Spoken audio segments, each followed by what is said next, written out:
নমস্কার বন্ধুরা, বন্দনা রান্নাঘরে আপনাদের স্বাগত জানাই। আজ আমি আপনাদের মিষ্টি দইয়ের রেসিপি করে দেখাবো।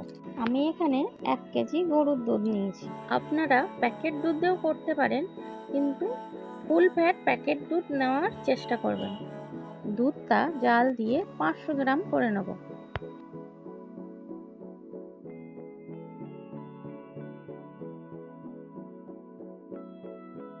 দুধ ফুটে 500 গ্রাম হয়ে গেছে। এবার একটা বাটিতে 2 হাতা দুধ তুলে নেব।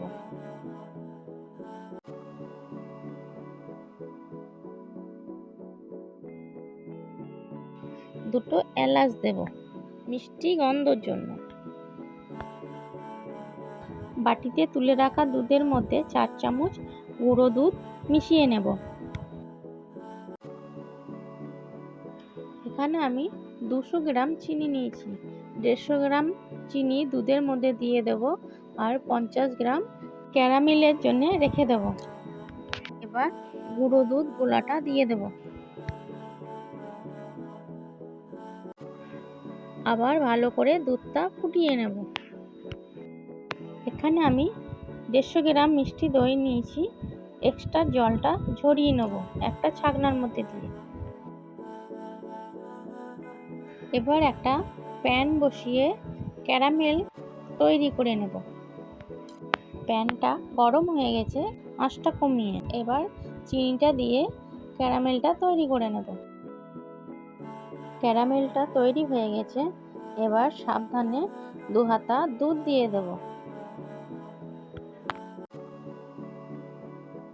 এবার ক্যারামেলের সাথে দুধটা ভালো করে মিশিয়ে নেব।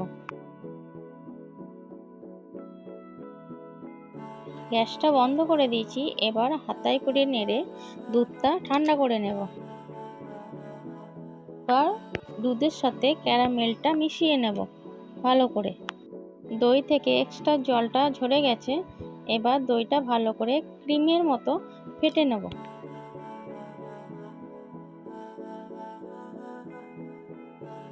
দইটা ভালো করে ফেটানো হয়ে গেছে। এবার 2 হাতা দুধ তুলে নেব দইয়ের মধ্যে।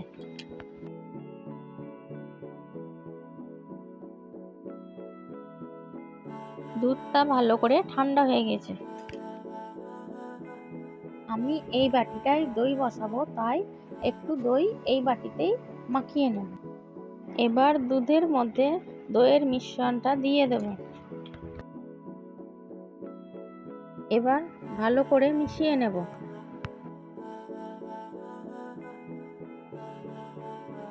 দই মাখানো বাটিটায় দুধটা ঢেলে দেব।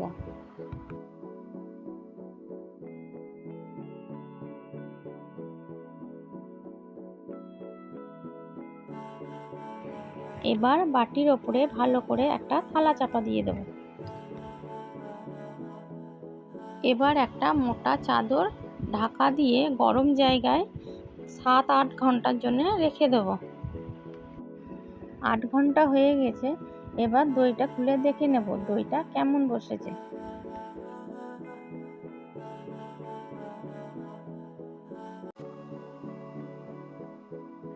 আমি আপনাদের সামনেই দইটা কেটে দেখাচ্ছি একটা চামচের সাহায্যে দইটা কেমন বসেছে।